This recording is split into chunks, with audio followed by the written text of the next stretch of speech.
Hey, Bill. Hello, Matt. How you doing? I'm doing great here in snowy Washington, D.C. As I am as well, Matt. Actually, I'm in snowy Northern Virginia, but I gotta tell you, it was crazy last night. I'm watching on Twitter, reading Twitter, and there were all these people who were literally stranded on roads for like 6 or 7 hours. Well, the slush on the ground was ridiculous. I mean, it just landed as slush. You have people like Jim Garrity at National Review and Chuck Todd at NBC tweeting out like, I've been on the road for 5 hours now. I've made it a mile. I'm on such and such bridge. So I hope they made it home by now. And it's one of these times that I'm glad that I don't go anywhere. Well, I don't know why we're talking about the weather, Matt, when the bigger news is you're a proud papa. That I am. Burke Blackwell Lewis was born on January 15th at 8 pounds 4 ounces. I think he was 21 inches long. He's a hardcore conservative. He's been giving me crap lately. Is that where Burke came from? Yeah, it comes from Edmund Burke. It's not a family name, but we hope it becomes a family name. You have a very tolerant wife. She wanted to. She's hardcore, man. She's very hardcore. She wanted to go with Wilberforce, actually. That's the name. I'm not joking. That's the name she wanted, but we settled on Burke. But it's weird because it's in a way it's like two first name or two last names. Burke Lewis could be Lewis Burke. I did buy the URL. Unfortunately, there's a 14-year-old kid somewhere, I think in California, who has the Twitter feed. So, it's a daily struggle. But I wanted to give him something. Matt Lewis is so hard to own in terms of owning your, being Googleable. So I wanted to make it a little bit easier on the kid and not name him Bob Lewis or something. So. You gotta be careful how much you push the conservative indoctrination. You're asking yourself for some teenage rebellion. Well, I would have been fine with. I wanted a weird name because Lewis is so common. So I would have been fine with like Rivers Lewis or something like that. But the wife wanted something very meaningful, somebody great, and so that's why we ended up going with Burke Lewis. But I mean, you're right. You can't tell your kids what they're going to be or anything like that. So we'll see what happens. It's not like I named him like George W. Lewis or something. So I think Burke is a statesman, a historical figure. He was a British parliamentarian, but a great writer.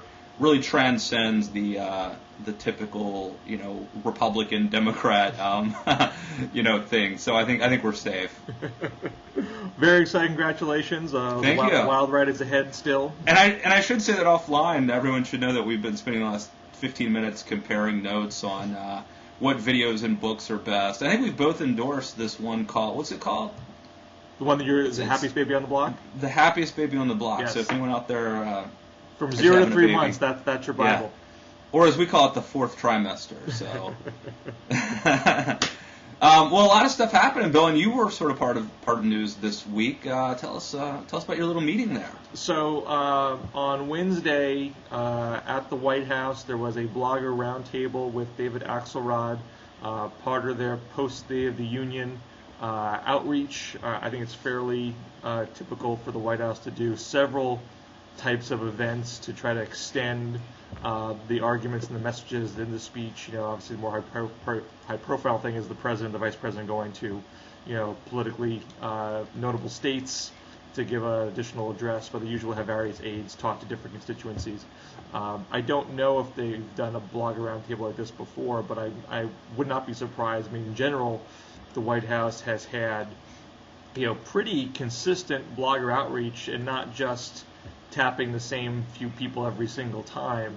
They tend to try to bring in as many different folks as they can find who they think have audiences they want to reach. And the one thing that has always struck me with their blogger outreach is, certainly by this point, they know that they're not guaranteeing a lot of favorable coverage when they have a blogger meeting. They get plenty of difficult questions. And most of the blog posts that come out of it, tend to have at least a healthy dose of criticism.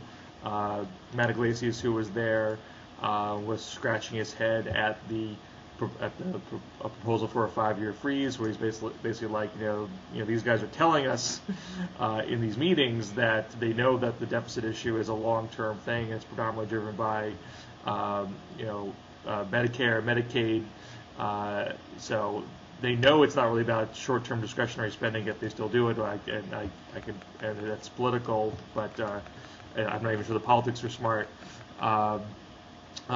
Chris Bowers picked up on a question I had asked about Social Security over a Daily Kos, noting that Axelrod did not, close the door completely on changing Social Security, even though the comments in the State of the Union address, were ones that were fairly heartening to liberals who were concerned that he would embrace Social Security cuts off the bat.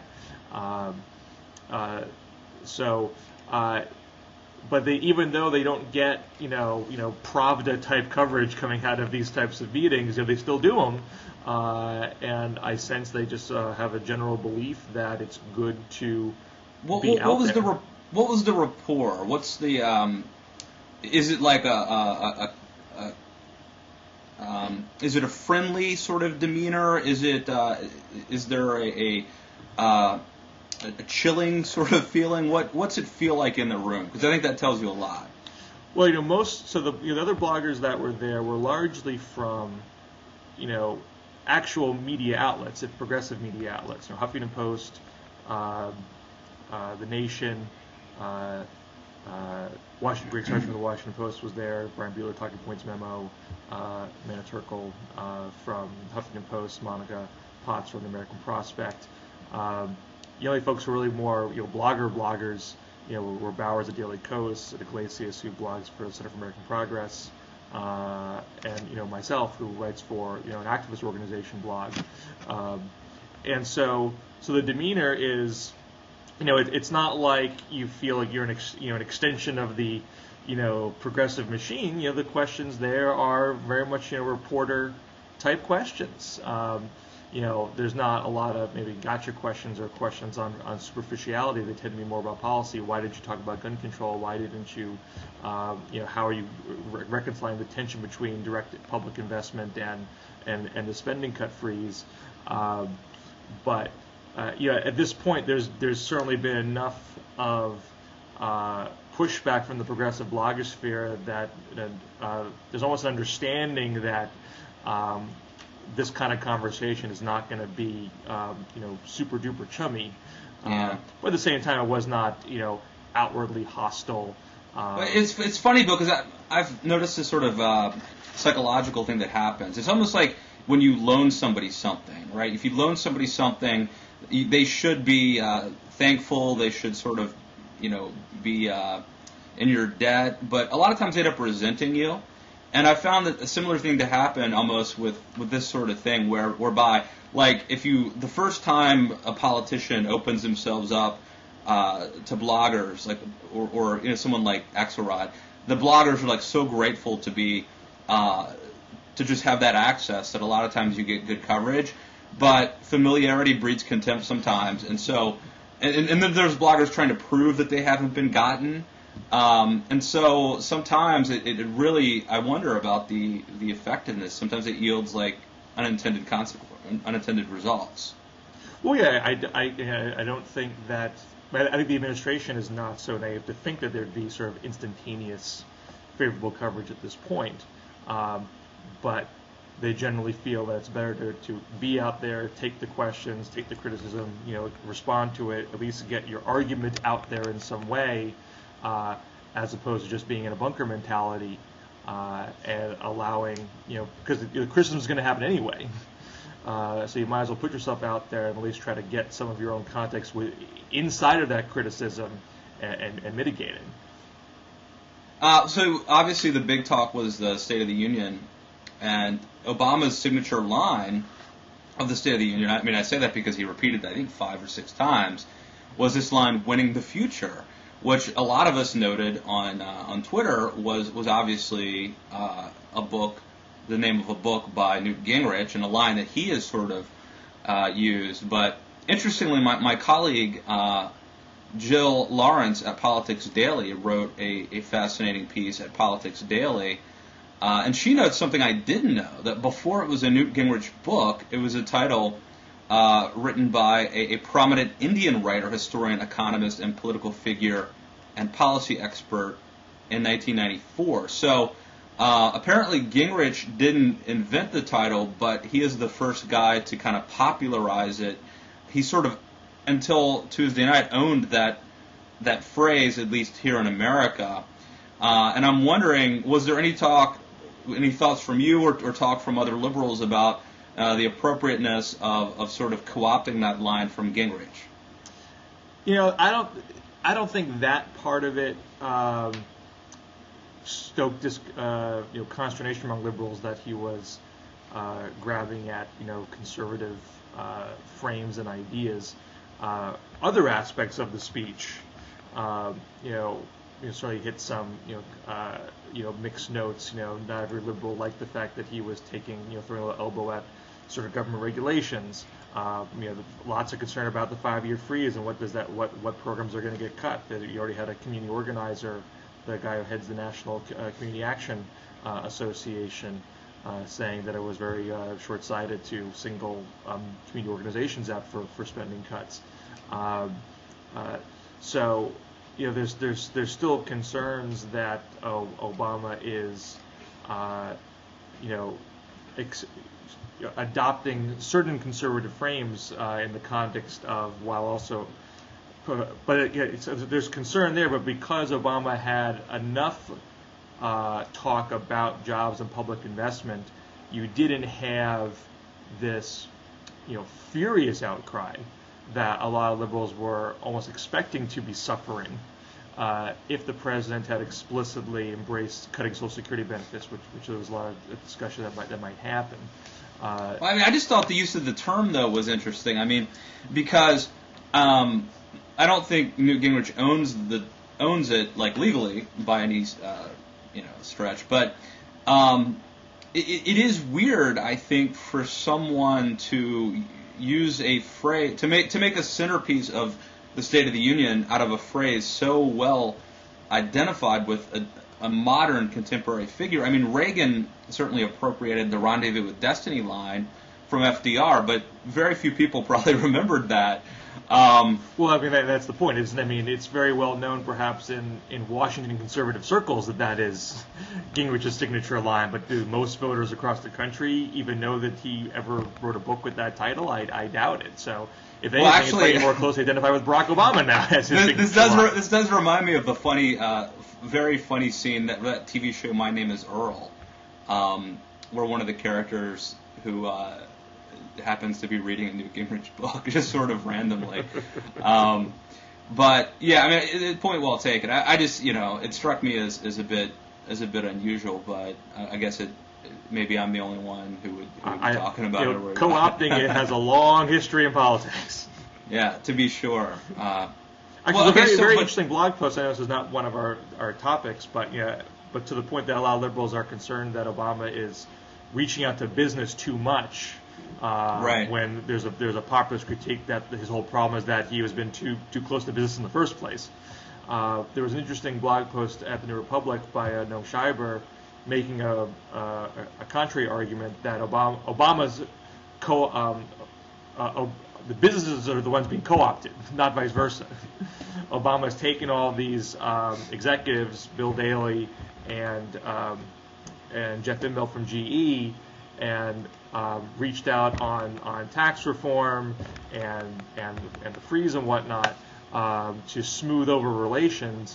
He had that op-ed about reforming regulations in the Wall Street Journal too, but he actually hasn't given the business community all that much in substance of what they want.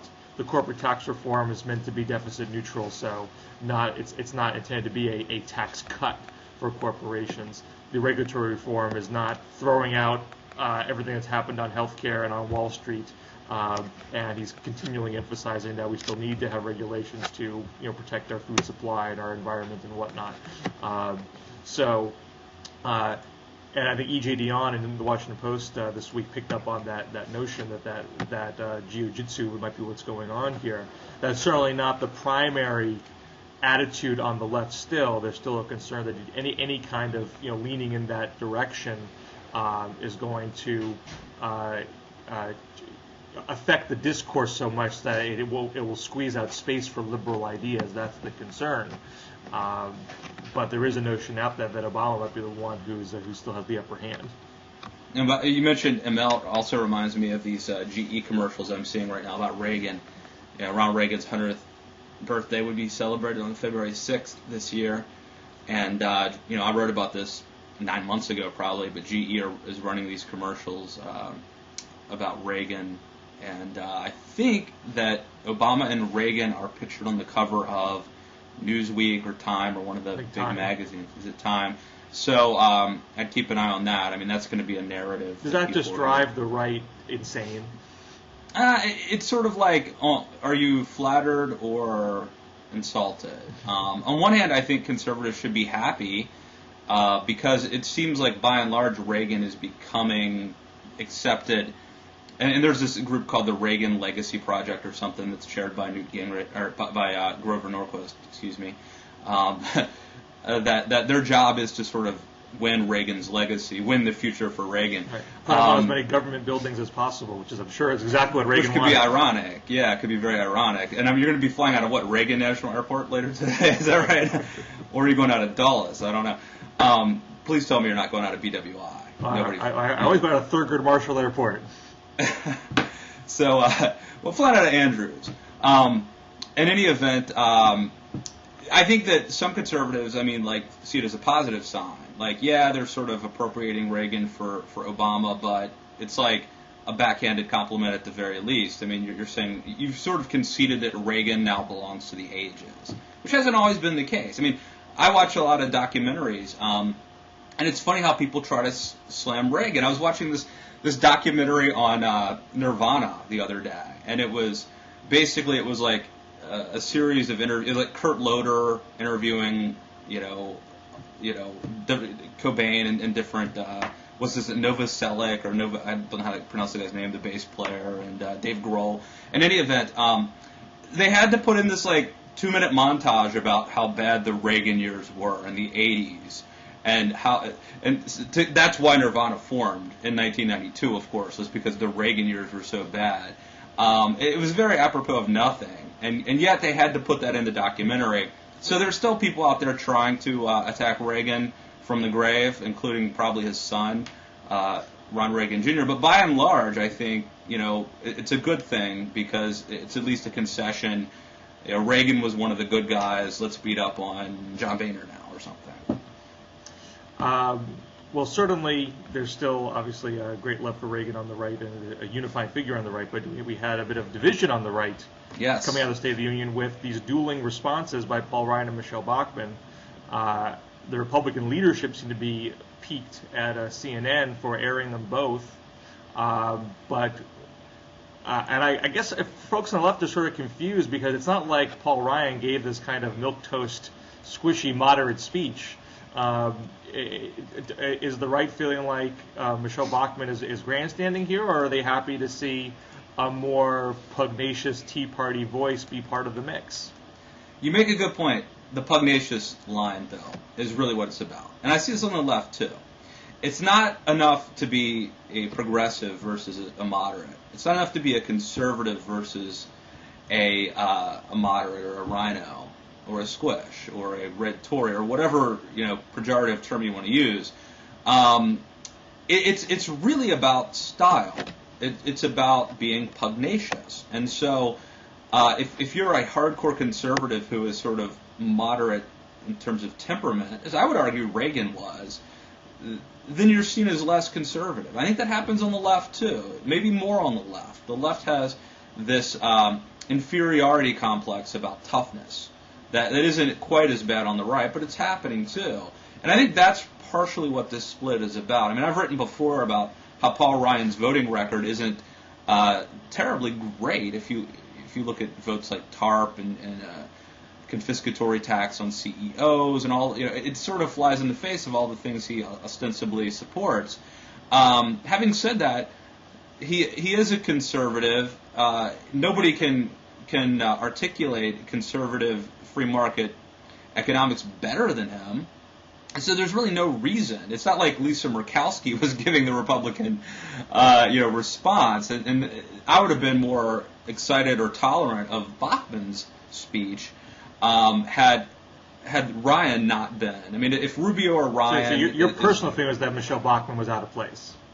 I think so. To me, here's where I get into trouble with conservatives.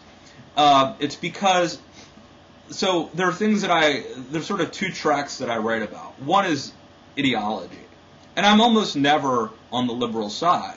If we're talking policy, I'm almost always going to be, I'm a conservative. So I'm going to argue that. But I also write a lot about strategy and tactics. And it's almost a moral thing for me. People do stupid tactical or strategic things. It offends me almost as much as if they did something liberal. And but you're not supposed to call out your own side for bad tactics.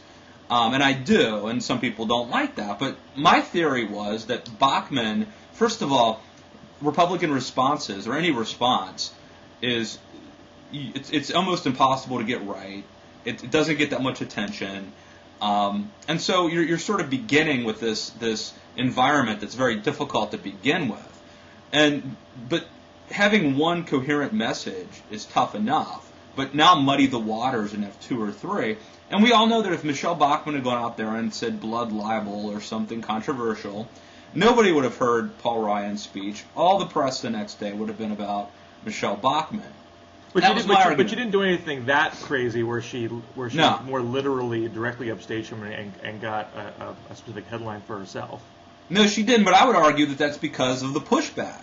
I mean, now, was there pushback in the conservative blogosphere and conservative diaspora, or was it just pushback from the Republican Party leadership? Well, if you consider me part of the conservative movement, and if you consider people, like Eric Cantor, he's the establishment, but I think he's also largely a conservative. It depends. These things are becoming so hard to define now, and because it used to be about conservative versus liberal. Now it's about, and I actually write about this. It's either about the establishment versus the Tea Party, or it's about serious conservatives versus unserious conservatives. And depending on how you frame that debate, it depends on your view of the world, I guess. But there was an argument for Bachmann, which was she would expand what's called the Overton window, which essentially means that if there are three speeches, and Bachmann's speech is hardcore conservative, and Obama's speech is Obama's speech, that makes Paul Ryan's speech the moderate speech. And so by having Bachmann's voice, she sort of moves the debate, expanding the Overton window, making Paul Ryan the voice of moderation and reason in terms of public perception. And that's what people like Rachel Maddow and some liberals were worried about. And so if you're there was a joke that was going around on Twitter beforehand saying, will Bernie Sanders be allowed to give the Democratic response? Right. If you buy into the Overton window theory of politics, you need Bernie Sanders to balance it out. Right. So it was sort of odd on CNN's part to say this is because the whole idea of having a opposition party response was, and this probably comes out of the old days of the fairness doctrine. Say if you're going to give one party an hour of free airtime on all the major broadcast networks, the public airwaves, you have to at least do something, if not literally the same amount of time, just something to balance that out. So two different viewpoints are heard on the public airwaves. Now CNN's not public airwaves. I mean, CNN has the authority to do whatever it wants to do, and of course the fairness doctrine doesn't even exist anymore. So even the broadcast network can do whatever it is they want to do on the score. But that's the tradition of it.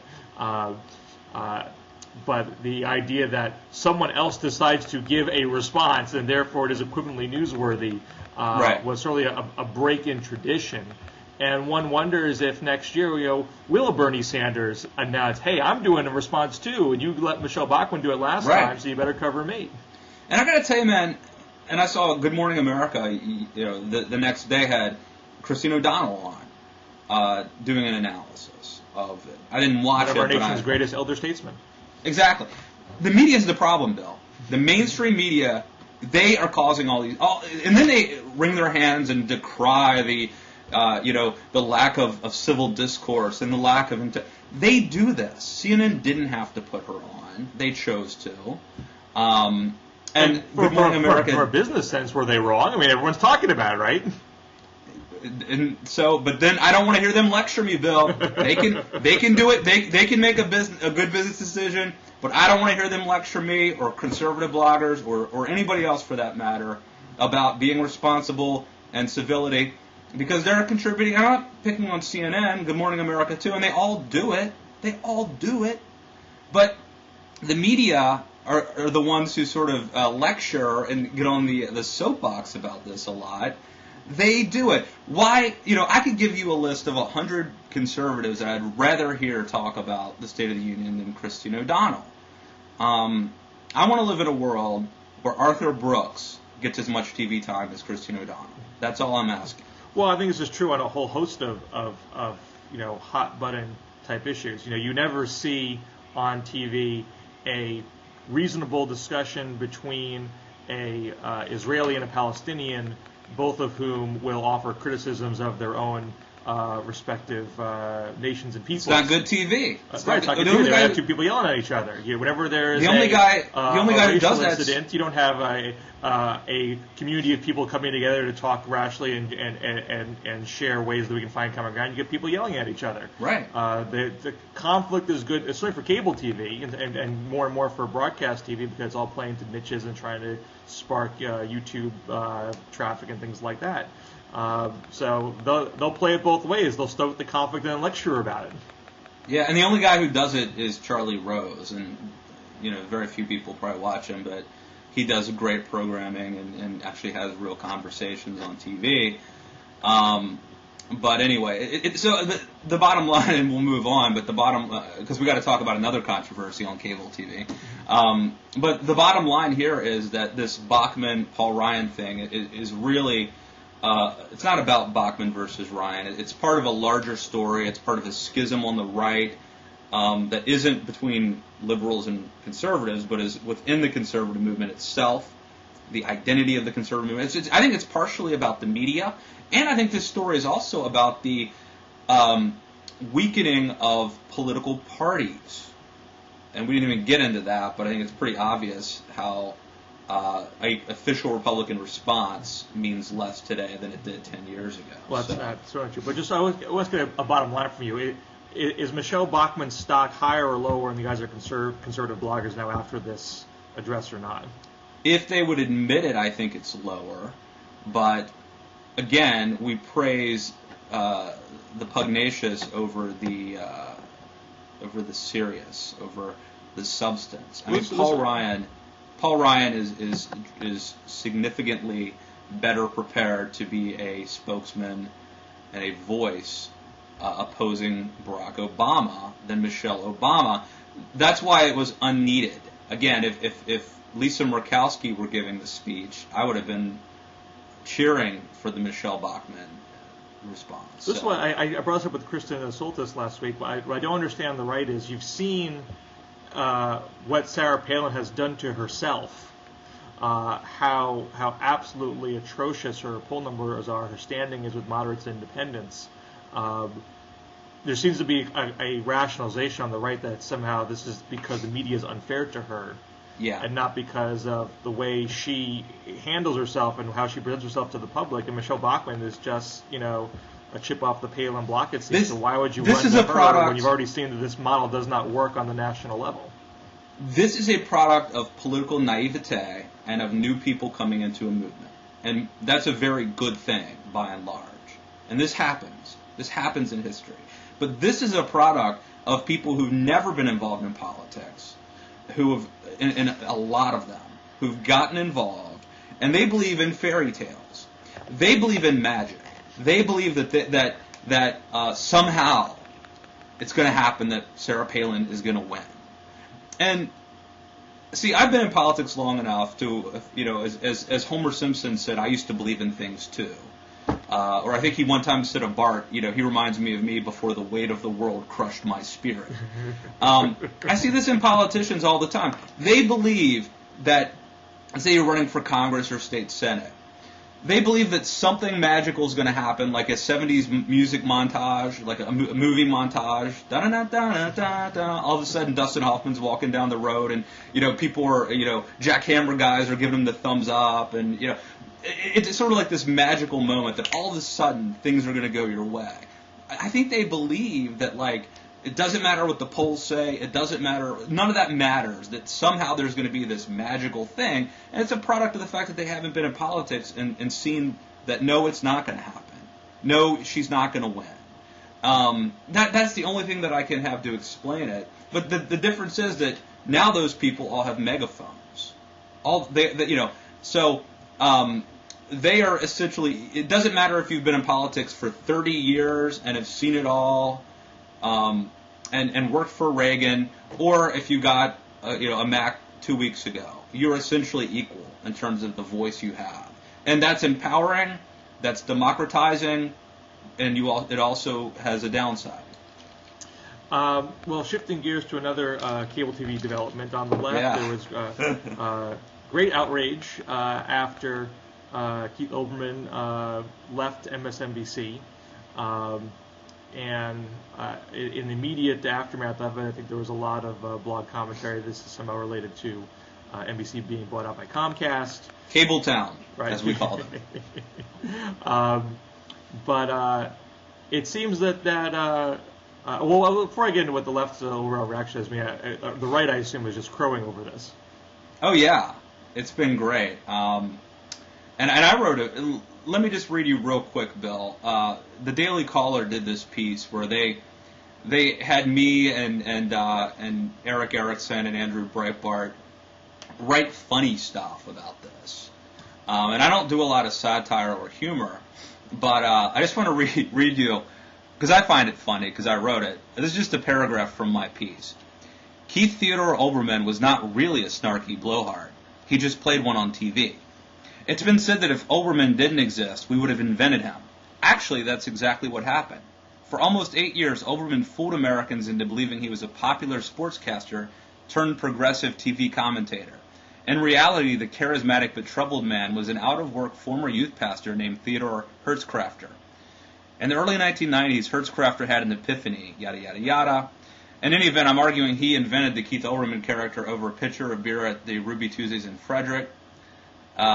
So that was, an avid pro wrestling fan, Hertzkrafter, a lifelong conservative Republican who volunteered for Ronald Reagan and briefly worked for Jerry Falwell, tapped into pro wrestling ethos, attempting to gain national attention by picking fights with better-known broadcasters. So, Bill, I've broken the story that Keith Olbermann here is actually a character invented by a conservative Republican, and it worked. You sure it's not Andy Kaufman? I think that it's Joaquin Phoenix, actually, is portraying him. Well, yeah, it's funny to see the right, interpret it that way. It was sort of similar to when Air America went bankrupt, and there was a conservative critique. Well, this shows that liberal talk radio doesn't work, and that liberals, there aren't enough liberals to sustain, that format. But both demises prove the opposite, because liberal talk radio still thrives. It's not as big as conservative talk radio, but it's still been sustaining and profitable. In the there is word, Bill. I'm sorry? There is word that he is going to start a website, that he wants to be a new media mogul along the lines of Arianna Huffington. There was reports on that, so I don't know if that's true or not. I don't know either. I mean, obviously, it can probably do a lot of different things. But you even though Air America's not around anymore, you still have Tom Hartman and Stephanie Miller and Bill Press and Randy Rhoads. A format that did not exist before Air America is now there. Same way Keith Olbermann, there was not liberal primetime talk on cable TV before Keith Olbermann. And Rachel Maddow, of course, made this point on her own show. Right. Now, Rachel Maddow is just as popular as Keith Olbermann is, and Ed Schultz is doing pretty well, and Lawrence O'Donnell, who's a little more idiosyncratic, I think, than the other two, is still doing well. Yeah. You can't take anything away from Olbermann. I mean, he he did very well, and I think he he wasn't forced out because he had bad ratings. He was still a profit center for the company. This is just more of a personal clash. So it doesn't really say anything about the viability of the format. No, I agree. I mean, but I will say this. You mentioned Bill Press, and he has a book called Toxic Talk, and he makes a fascinating point in the book.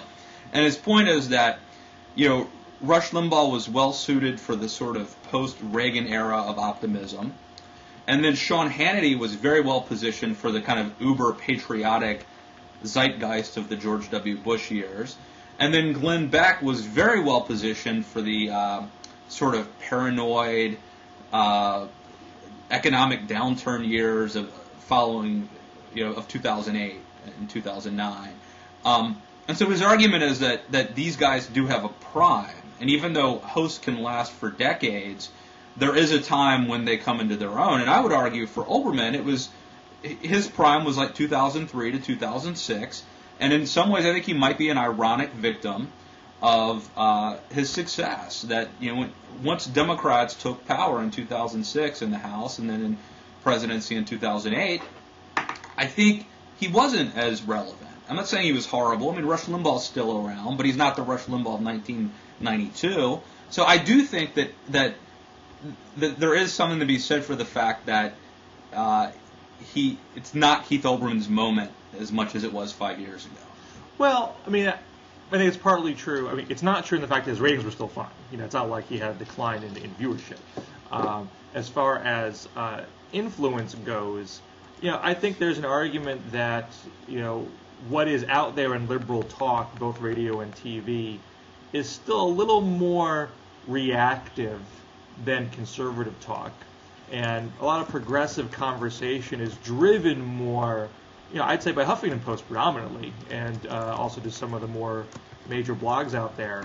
And the liberal talk stations react to that and react to what's going on the right, as opposed to driving, their own, found scandals or talking points or what have you.